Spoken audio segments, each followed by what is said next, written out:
Hello and welcome everybody. It's UFC Fight Night, Grasso versus Araujo here. We got a mediocre main event here. We got Alexa Grasso versus Viviana Araujo here. So I'll take the lead on this one, guys.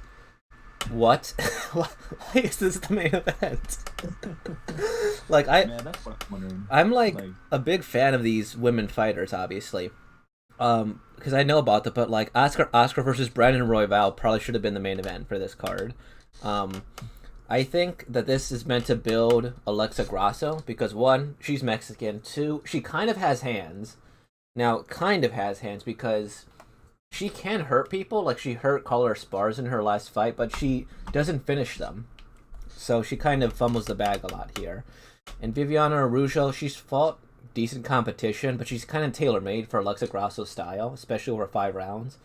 Alexa Grasso will beat her up with boxing fundamentals. Araujo doesn't really have hands. She'll probably walk into some counter hooks there. And Araujo will probably gas over 5 rounds. So I would actually bet like a late round KO for Alexa Grasso. The only thing is Alexa Grasso tends to fumble the bag when it comes to actually finishing people. Yeah, that's it, everybody. I actually think there's some decent value in this fight. I think Alexa Grasso is basically, I don't want to say a laugh, but like I don't really see how she loses. Like I just didn't see what Vivian does to she has hands. She's primarily a boxer, but she has like decent grappling too. Like she doesn't just get wrestle fucked like it's nothing. So I don't think Vivian's gonna be able to do much to her. And I'm gonna pull up the line right now. It's a pretty heavy line. I mean, like minus 220 or so for Alexa Grasso. That's a lot of money. If you go prop it out, like if you go to do, where's what I'm looking for? Damn, they're not having a panel list up. You know how they have like the Alexa Grasso like 4 or 5 in points. Yeah, I'm trying to find those. I can't find them anywhere, but I feel like that had value. So right. Yeah, Alexa Grasso around 4 or 5 or by decision is minus 115. I like that a lot. I don't think this fight could go. Sure. I mean, that's fair enough if that's your analysis, Josh. I mean, there's not much to say.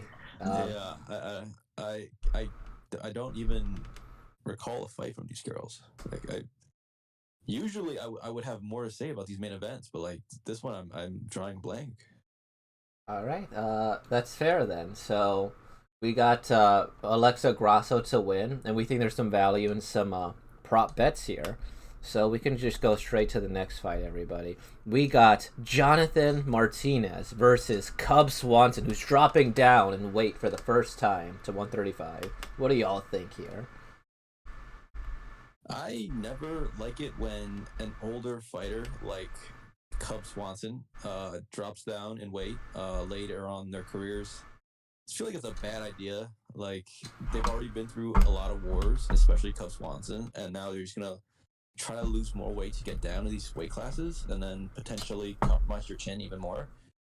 So I don't know. I don't really like that for Cub Swanson, and I think Jonathan Martinez is like pretty good fighter, and he's young and hungry. And I don't know. I mean, yeah, he's still in the game. He's still like trying to get up those rankings. So I gotta prefer the younger fighter here, but also, I don't know. Cub Swanson, he could still have it. He's 38, but he could still. I mean, last fight, like knocking out Darren Elkins in the first round, like that's pretty impressive. Not a lot of people could finish Darren Elkins. So I think Cub Swanson's still dangerous here, which is why I'm gonna go for the under. I think Cub Swanson has the chance to finish Jonathan Martinez, but also, what if the weight cut like just destroys Cub Swanson's chin and he can't take a shot? So I would play the under here for this fight. This is a total stay away from me. Just the nature of like Cub Swanson going down. You never know. He's old. We will never know when age just catches up with him. Like that's the age where age just hits you like a fucking sack of bricks out of nowhere. Plus he's going down, like you said. You never know how his chin's gonna be able to hold up with that. Jonathan Martinez is young. It's actually pretty good. I don't know. I don't see like. I like the idea of the under, but like there's too many question marks in this fight for me to feel confident betting anyway on it. You know. Yeah, I think that Jonathan Martinez is going to 100% destroy Cub Swanson and finish him. Now I have a Wow. yeah. So this is Jonathan Martinez is solid, but I just think that what benefit does Cub Swanson get from dropping in weight? I mean, if you look at their stats, they're actually not that far off. Jonathan Martinez and Cub Swanson are basically the same size here. He's also going to be the slower fighter here against Jonathan Martinez as well here. He's going to have a worse chin. And something that really bothered me is that during this media week, apparently Cub Swanson has somebody else talking for him. So, Really? yeah, he's not doing the interviews himself. He essentially has a manager, and it's allegedly because he has some sort of big surprise or wants to save his voice or something or another. But if you're not physically talking, that's a big red flag for me. That's weird. Yeah, for your weight cut. And Martinez isn't a finisher. And honestly, I think Cub at 145 isn't bad at all. He was finishing like the older veterans. He was beating young up and comers like Kron Gracie, who hasn't fought in a long time here. I think he had a really good niche because he could beat people with experience level here. But I think the physical attributes are going to be a little too much. And Jonathan Martinez's favorite, who's skilled in his own right here. So I think Jonathan Martinez will probably finish him. Yeah, yeah. I like it. What's up? Oh, you said 1 sec? Oh, I said what surprised me. Yeah. But I get like it's just like Cub's actually good. Like it's not like Cub is a fucking like he could definitely put some shit together. I just think there's too much of a wild card of how he's gonna look at 135 with this age. Yeah, that's what I'm saying. Like, I don't think he hasn't shown that he's washed up yet. So I'm not gonna say like, I don't think like I wouldn't be surprised if Jonathan Martinez like destroys him, but at the same time, I like Cup could still like be like out of his ass, yeah, pretty good fighter. So yeah, I don't want to play like a winner here, but I will play the under. Yeah, so I think that's fair. I agree that Cup Swans is the more skilled fighter, which is why I think he should stay at 145 kind of as a gatekeeper. Because he's never going to be champion again, but he could always get some paychecks from just, competing and being better than new guys here. But yeah, I don't really know if he's dropping down. This is really making sense. Yeah, so, but we're split on the pick here. I got Jonathan Martinez. Well, they got Cub Swanson. Well, I'm not picking Cub. I'm just saying I'm not betting on it. Sure. That's fair enough then. So we're even more split. 1-1-1. Right. This one's a banger though, guys. This is the one that I thought should have main evented.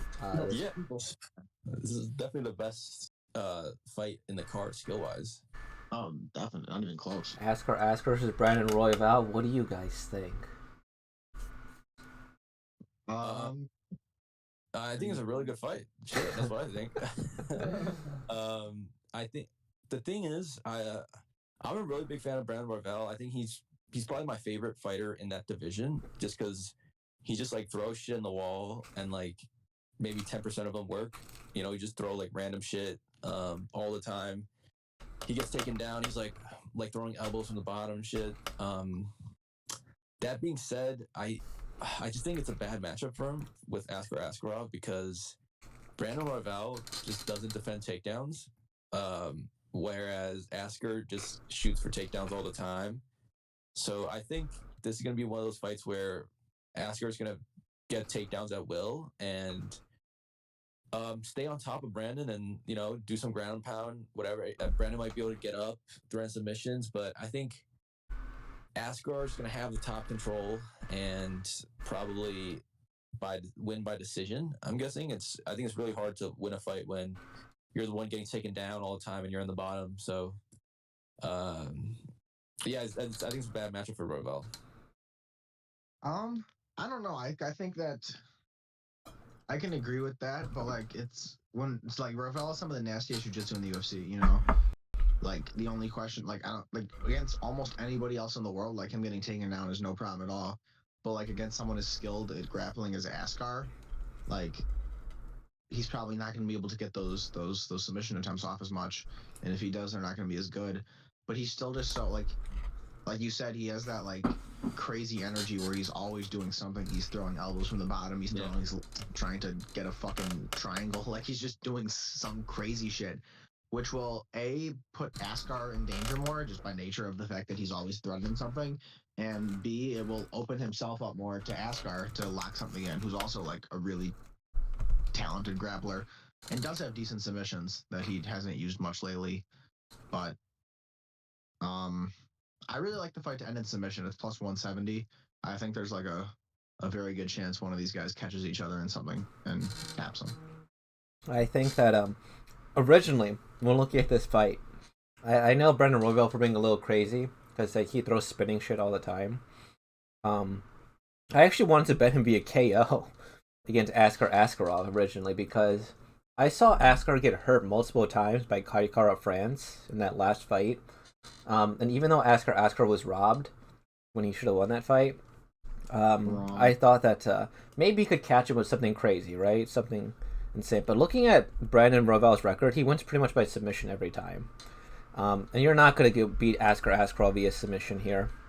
So I think the analysis is exactly as Josh says, where Askarov is going to essentially wrestle him and hold him down. It'll be really exciting until then. But I think Askarov via pointer submission is probably the way to go for this one here. Royval will make it exciting until then. He might even hurt Askar, but I don't know. He hasn't knocked someone out in ages. There is something to be said that Royval has only lost to the best in the division, Pantoja and Moreno, recently. So, yeah. Yeah. I mean, I wouldn't be like shocked if Royval wins. I think, he is like random. Like, he just is random enough to like throw some weird shit that connects on Askar, or like just like in some scramble, like lock in a guillotine or something. I think that's possible. I just feel like more often than not, though, Askar could avoid those submissions and ride it out to a unanimous decision. Yeah. All right. So I think we all think Askarov's probably gonna win, but don't count out Royval here because he's the raw dog. He'll raw dog Askarov. Yeah, it's gonna be a good fight. He's gonna bring the fight to Askar for sure. So it's definitely one to watch. Now, Askarov's nickname is the Bullet, but this fight here is going to be a true bullet fight. We got Dusko Todorovic versus Jordan Beverly Hills Ninja Wright. Well, this is a bullet because that's gonna be how fast this fight's gonna last. Pretty much. Because Jordan Wright, if you look at this man's record, right? I mean, it's just first round finishes all day. And when the fight does go to second round, it's been to second round twice. One of them ended in 18 seconds, and one of them ended in 48 seconds in the second round. So this man just like doesn't know how to not like finish or get finished. And also Dusko, just a guy who is pretty chinny. If you look through his fights, he has a habit of getting knocked out. Even in the Gregory Rodriguez fight, like he was getting stunned by RoboCop quite a bit. So I think there's definitely a chance that Jordan just comes out guns blazing and knocks him out, or Dusko could like take him down and finish him also like early in the fight. So I think this fight's gonna be a banger, and I think it's going under 1.5 rounds. That's a bet I'm making. Yeah. Neither one of these guys is particularly, it's the word I'm looking for, impressive to me. So should be a fun fight. Nice little banger. I think it goes like you said, though. I don't think this one goes very long. I think someone just gets fucking destroyed and we call it a day. Yeah, so fun fact, Jordan Wright has the second fastest fight time in the UFC history. So that's always really, really exciting, everybody. Now, I personally like Jordan Wright as the underdog here. I think in his last fight he got caught here. And you said Dusko Todorovic is chinny. Not to say Jordan Wright isn't himself, but I think Jordan Wright, he's a fast starter. He'll go in the pocket here. He'll probably catch Dusko Todorovic. And for plus 380 for rounds 1 or 2 in a fight that's pretty much a toss-up, I think the value here is in Jordan Wright all day here, because this fight is going to end quickly, and it's a real toss up. So if you're trying to play the lines here, Jordan Wright I think is the obvious choice here.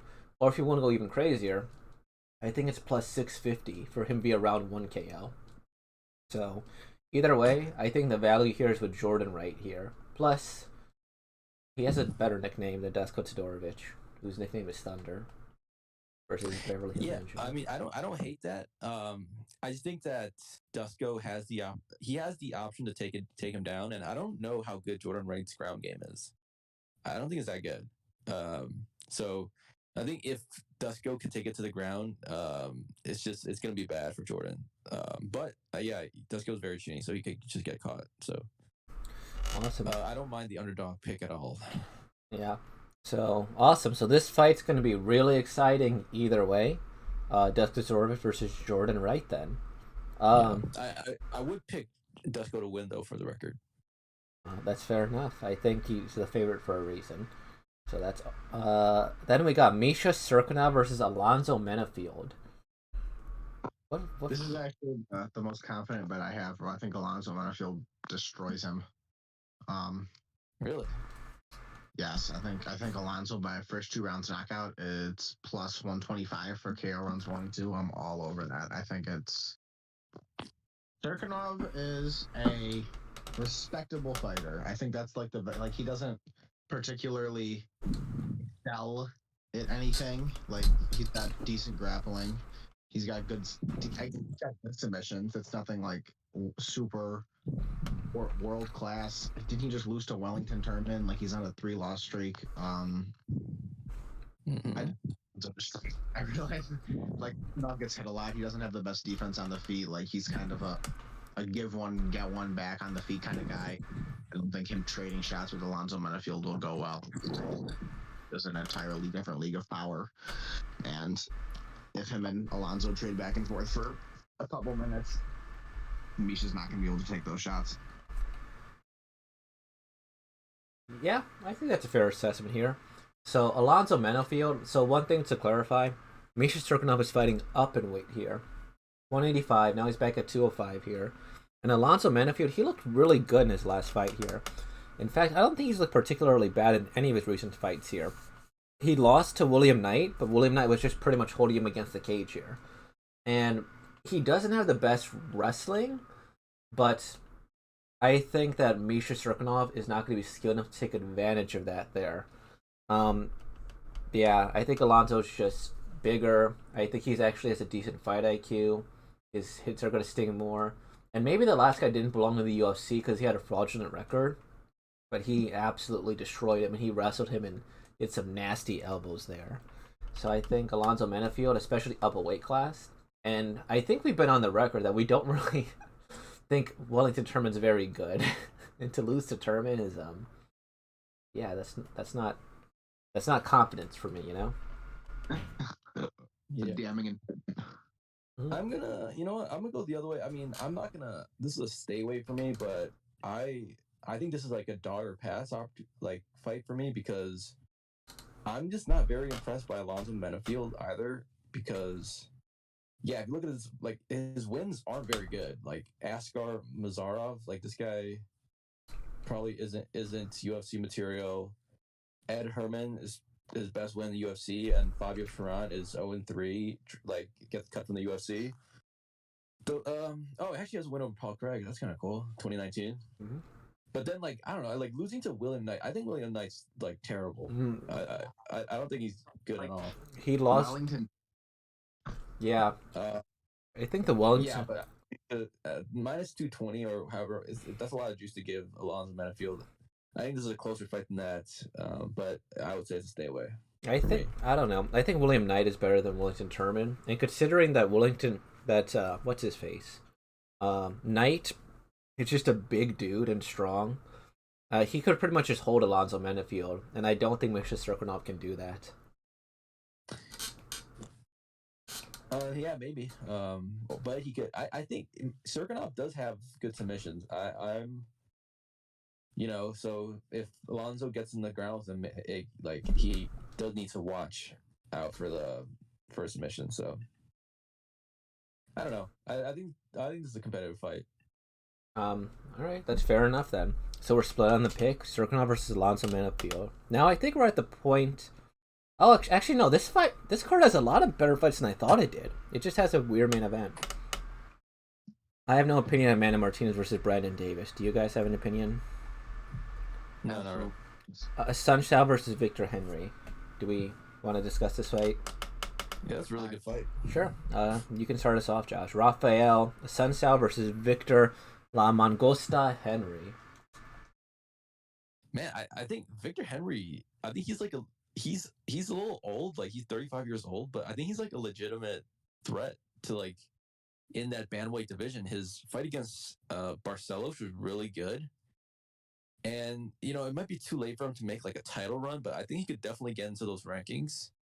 And a lot of guys I don't think want to fight him. Like he has crazy volume, like really good striking. Like just put it on Barcelos, who I thought who I was really high on. I picked Barcelos to beat him easily.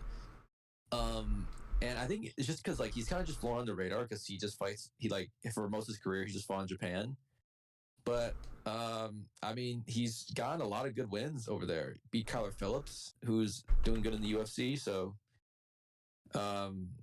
yeah, I like Victor Henry. Although you're laying down a lot of juice for him, which is I don't know if you could like I don't know if I could like bet him at that high of a price, but at the same time, Assuncao does look pretty washed. I mean, the fight against Ricky Simone was just like really bad for him. So maybe he's just done and Victor Henry destroys him. But I don't know. The line's too high for me. I agree. The line is too high, but I think Assuncao is just washed at this point here. Maybe it's just because Ricky Simone's that good. Because I do think highly of Ricky Simone. You know, big supporter of him. But yeah, Victor Henry impressed in his last bout so much that I think he might, you know, maybe get into the rankings. They're giving a name in Assuncao, so they might want to fast track him. Yeah. Yeah, I agree. Victor Henry. Assuncao is 1-4 in his last 5. He might be. Yeah, he could just be washed. I mean, it's highly possible. So I wouldn't be surprised if Victor Henry just destroys him. That's it. Actually, I probably would expect that to happen. Yeah, Assuncao's 40 in this division, so. Yeah. Anything to add, Dermer? Not really. I think Josh kind of nailed this one. Awesome. I think this is probably going to be the last fight we discuss here. Next to last fight. Yeah, there's 2 more fights. There's two more fights. Nick Maximov versus Jacob Malkoun. This is a toss-up fight here. These people have very similar styles in how they wrestle here. Although I personally think that Jacob Malkoun should win here. I think he won his last fight against Brendan Allen here. I think his wrestling might be better. Now, to be fair, Nick Maximov has that Diaz army behind him here. I imagine it pains Nate Diaz to pretend that like he has an exciting style when all he does is wrestle and pretending that's gangster. But yeah, Nick Maximov, he got caught in a submission here. He has beaten a heavyweight though, just via grappling on short notice, which earns a lot of respect. I just think Jacob Malkoun's probably improving more, especially since he trains with Robert Whittaker. So I got Jacob Malkoun, probably be a decision. Yeah, I think you covered it pretty good. Very similar styles. They both like to just lay and pray. But I think the difference is that I think Jacob Malkoun actually has shown that he can strike, whereas Nick Maximov, it's literally like he doesn't even pretend to strike. He just literally just shoots for the legs and like tries to hug you the whole time and like not like go for any submissions or anything. It's kind of crazy. Like that's the person that like that's like the Diaz brothers protege. It's like the most boring style in all of MMA is Nick Maximov. But yeah, I think there's a good chance that Jacob Malkoun's the better wrestler too. He's I believe he's Robert Whittaker's wrestling coach. And Whittaker has pretty good wrestling, so yeah, I'm gonna go with the underdog in Jacob Malkoun here, definitely. And I think this fight going to decision is a lock. Mm-hmm. It's like around like minus 300, but so you got to pay a little bit. But I just don't see a world where someone gets finished here. Like none of these guys have any really finishing threats. I know like Maximov got submitted in his last fight. That was really unexpected, but I just don't. I don't know. I just don't see it happening again. So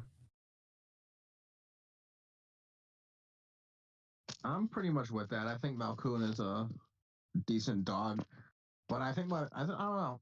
I'm tempted to stay away from this one too because I really don't feel confident either way. Like Maximov is very young and he's still growing as a martial artist, and you never know what kind of new tricks a young guy's going to bring to the table in his next fight. So, all right, so this is a toss 'em up in all the ways possible here. So there's one fight I want to discuss last, but if you guys want to discuss anything in between this fight, Mike the Truth Jackson, versus Pete Rodriguez. So Mike Jackson is getting put in a position here to open up this fight night here, which is a very important position because you keep the audience, right? yes, I think that Mike Jackson as an underdog is plus 470 is very valuable. He was a huge underdog in his last fight, and I think him via KO at plus 900 I think has some value. But yeah, so I think Mike the Truth Jackson is a solid enough pick here. Man, I think Mike Jackson is terrible. I mean, he hasn't shown anything in the UFC that shows that like he's on any like he's not he hasn't shown anything that he's even like a regional mixed martial artist level of skill. I mean, he outpoints CM Punk and then almost gets finished by Dean Barry, who turns out pretty bad, in my opinion. And yeah, he's gonna face this guy Pete Rodriguez, who only has first round finishes, including getting his last fight. He lost to Jack Della Maddalena, which is definitely no shame in that. Like Jack Della Maddalena is really good. So yeah, I mean, I think if this guy is on any, if this guy is UFC caliber, he should absolutely destroy Mike Jackson in the first round. So I think that's gonna happen. But you know, maybe he gasses going for the finish, and I can't even picture Mike Jackson knocking him out, even if he's totally gassed. So I don't know, but maybe Mike Jackson could win if this guy totally gasses and he like outpoints them or something. That's the only way I can see Mike Jackson winning. Mike Jackson is the greatest martial artist of our generation. Derma understands. Wow. A former heavyweight champion of the world. Who almost beat Brock Lesnar, Josh. Yeah. Says Mike Jackson easily wins at the house. Plus 480, lock it in. Yeah, and plus the only loss he had is via jiu-jitsu, which isn't real. That's true. Just if someone takes you down, just stand up. Yeah, so he's more manly than Pete Rodriguez, whose nickname is Dead Game, because he knows he's dead in this game. So, Mike, now 1 KO. Lock it in, boys. Yeah, so we're split on the pick somehow. But that is cold takes. Let's go to our bets now. Yeah. Give me a second. Let me just pull up the sheet. It's been a minute, fellow 11 subscribers, but we're here to give you our cold take. So Josh, you're first. All right. So I have Grasso to end in decision, and then the Swanson fight to be under 2.5 rounds plus 249. I'll put 1 unit on that. I have Pete Rodriguez by KO in rounds 1 and 2. Maximov fight to go to decision, and the Dusko fight under 1.5. That's plus 175. 5 units down on that. I like that a lot. Askarov by points plus 135, 2 units, and then Jacob Malkoun plus 108, 2 units. Nice, wonderful. I think those are all pretty solid bets. All plus money bets too. So let's go on to Dermer. Just give me a second. All right, what do you got? Start with my best one, my favorite one, Alonzo Menifield. I was gonna do rounds 1 or 2 KO, but honestly, now that I see KO is just by itself is plus 105, you don't get that much juice for the first two, so I'll just do Alonzo Menifield by KO plus 105, 5 units. Whoa. Now yeah, 5 units. And then let's do Alexa Grasso 4-5 or by decision at minus 115, 3 units. And then 2 units on Askarov and Royval to end in a submission. You said 3 units for Grasso via decision? 4-5. And Askarov and to end in submission is how much again? Plus 170. Plus 170. That has some real value. Awesome. So then my bets here. So let's go to the bottom here. Oh, our things are getting long. I have Grasso via KO plus 380. I got Jonathan Martinez via KO plus 260. Malkoun via points plus 170. And I got Jordan Wright 1 or 2 plus 650 here. So lots of KOs, I think. Nice. Awesome. Yeah, I guess these are our cold takes, like how I described. Peace, y'all.